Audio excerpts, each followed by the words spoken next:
Telangana assembly ఎన్నికలకు schedule విడుదల కావడంతో రాష్ట్రంలో ఎన్నికల కోడ్ అమల్లోకి వచ్చింది. ప్రభుత్వానికి, పార్టీలకు, అభ్యర్థులకు ఈ కోడ్ వర్తిస్తుంది. అసలు ఎన్నికల కోడ్ అంటే ఏమిటి? ఇది అమల్లో ఉన్నప్పుడు ఏం చేయొచ్చు, ఏం చేయకూడదు? అన్ని రాజకీయ పార్టీలు, అభ్యర్థులు, పార్టీ కార్యకర్తలు, నాయకులకు వర్తించేలా ఎలక్షన్ కమిషన్ సాధారణ నియమావళిలో భాగంగా కొన్ని సూచనలు చేస్తుంది.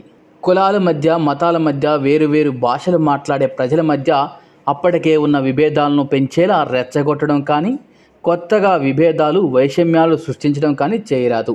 ఇది అభ్యర్థులు, పార్టీలు అందరికీ వర్తిస్తుంది.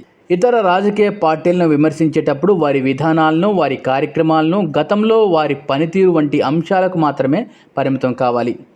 నాయకులు, అభ్యర్థులు, పార్టీ కార్యకర్తల వ్యక్తిగత జీవితాలు, ప్రజలతో సంబంధం లేని వ్యవహారాల జోలికి పోరాదు. నిర్ధారణ చేసుకోకుండా ఇతర పార్టీలు, నాయకులు, కార్యకర్తలపై తప్పుడు ఆరోపణలు చేయడానికి వీల్లేదు. ఓట్ల కోసం కులాభిమానం, మత విశ్వాసాలను వాడుకోరాదు. ఎన్నికల ప్రచారం కోసం మసీదులు, చర్చిలు, ఆలయాలు, ఇతర ప్రార్థనా మందిరాలను ఎట్టి పరిస్థితుల్లోనూ ఉపయోగించుకోరాదు. ఓటర్లకు డబ్బులివ్వడం, ఓటర్లను బెదిరించడం, ఒకరి ఓటు మరొకరు వేయడం, పోలింగ్ కేంద్రాలకు 100 మీటర్ల పరిధిలో ప్రచారం చేయడం నిషేధం. పోలింగ్ ముగిసే సమయానికి ముందు 48 గంటల్లోపు బహిరంగ సభలు నిర్వహించడం పూర్తిగా నిషేధం. పోలింగ్ కేంద్రానికి ఓటర్లను తరలించడం, వారిని తీసుకెళ్లి తిరిగి తేవడం నిబంధనలకు విరుద్ధం.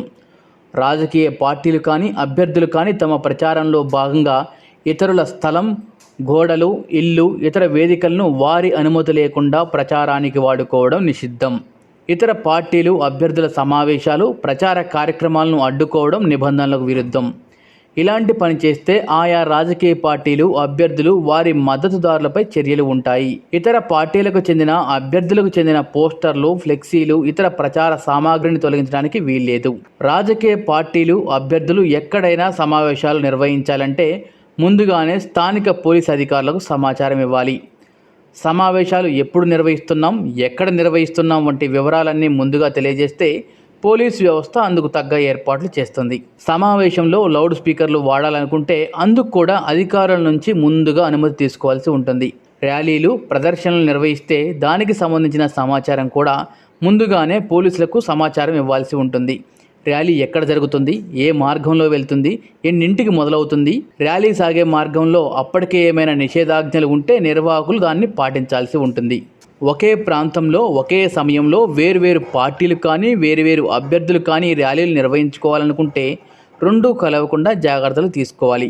ఇందుకు తగిన సర్దుబాటు కోసం అవసరమైతే స్థానిక పోలీసుల సహకారం తీసుకోవాలి. ర్యాలీలు, సభలు, సమావేశాల వల్ల ట్రాఫిక్ ఇబ్బందులు లేకుండా చూసుకోవాలి. అందుకు అవసరమైతే పోలీసుల సహాయం తీసుకోవాలి. ఇతర పార్టీల నాయకులు, అభ్యర్థులను పోలిన దిష్టి బొమ్మలను తీసుకెళ్లడం, అలాంటివి తగలబెట్టడం నిషేధం. పోలింగ్ రోజున అన్ని పార్టీలు, అందరూ అభ్యర్థులు పాటించాల్సిన నిబంధనలను ఎలక్షన్ కమిషన్ సూచిస్తుంది. ఎన్నికల నిర్వహణ సజావుగా సాగేలా అధికారులకు, అభ్యర్థులు, పార్టీల నాయకులు, కార్యకర్తలు పూర్తిగా సహకరించాలి. ఎటువంటి ఆటంకం లేకుండా, ఎటువంటి భయం లేకుండా స్వేచ్ఛాయుత వాతావరణంలో ఓటర్లు ఓటు హక్కు వినియోగించుకునే పరిస్థితులను కల్పించాలి. రాజకీయ పార్టీలు, అభ్యర్థులు ఓటర్లకు స్లిప్పులు ఇస్తే ఓటర్ ఐడి, పోలింగ్ కేంద్రం వంటి వివరాలను తెల్ల కాగితంపై మాత్రమే రాసివ్వాలి. దానిపై పార్టీ గుర్తులు కానీ, రంగులు కానీ, అభ్యర్థి పేరు కానీ, పార్టీ పేరు కానీ ఉండరాదు. పోలింగ్ సమయంలో కానీ, అంతకుముందు 48 గంటల నుంచి కానీ మద్యం పంపిణీ చేయడం పూర్తిగా నిషిద్ధం.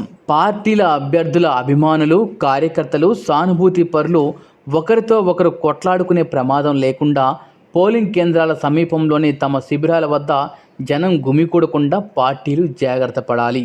ఓటర్లు మినహా అక్కడ ఉండే మిగతా అందరికీ ఎలక్షన్ కమిషన్ జారీ చేసిన పాస్ ఉండాలి. ఎన్నికల సందర్భంగా ఎలక్షన్ కమిషన్ అబ్జర్వర్లను నియమిస్తుంది.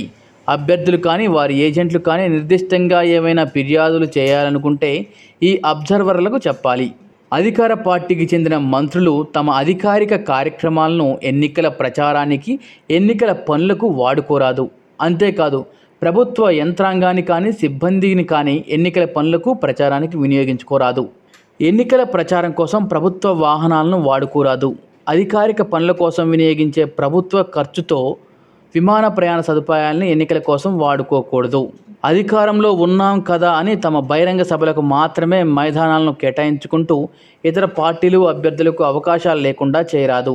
హెలీప్యాడ్లు, విమానాల విషయంలోనూ ఈ నిబంధన వర్తిస్తుంది. తమ ప్రభుత్వంలో ఏం చేశామో చెప్పడానికి, ప్రభుత్వ పథకాలను ప్రచారం చేసుకోవడానికి పత్రికలు, ఇతర ప్రసార మాధ్యమాల్లో ప్రకటనలు ఇవ్వడానికి ప్రభుత్వ ధనాన్ని ఖర్చు చేయడానికి వీల్లేదు. అంటే ప్రభుత్వ ఖర్చుతో పార్టీ ప్రకటనలు ఇవ్వరాదు.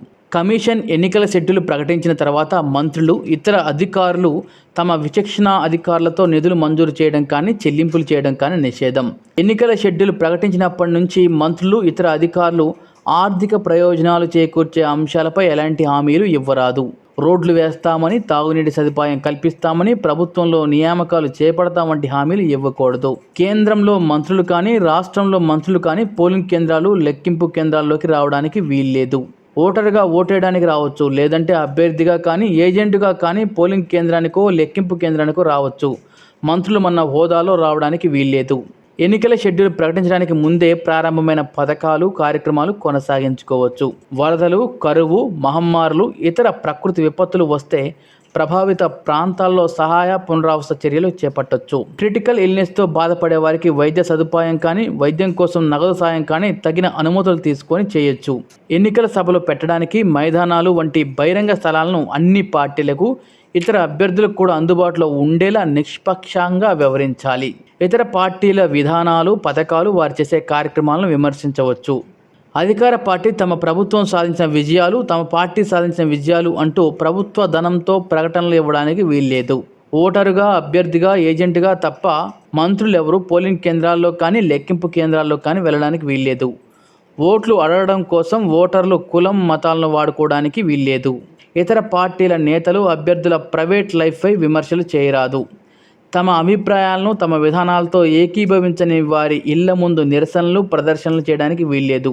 అధికారిక సెక్యూరిటీ కానీ, ప్రైవేట్ సెక్యూరిటీ కానీ ఉన్నవారిని ఎలక్షన్ ఏజెంటుగా కానీ, పోలింగ్ ఏజెంటుగా కానీ, కౌంటింగ్ ఏజెంటుగా కానీ నియమించరాదు. ఈ అంశాలు ఎన్నికల కోడ్ సందర్భంగా అమలయ్యే విషయాలు.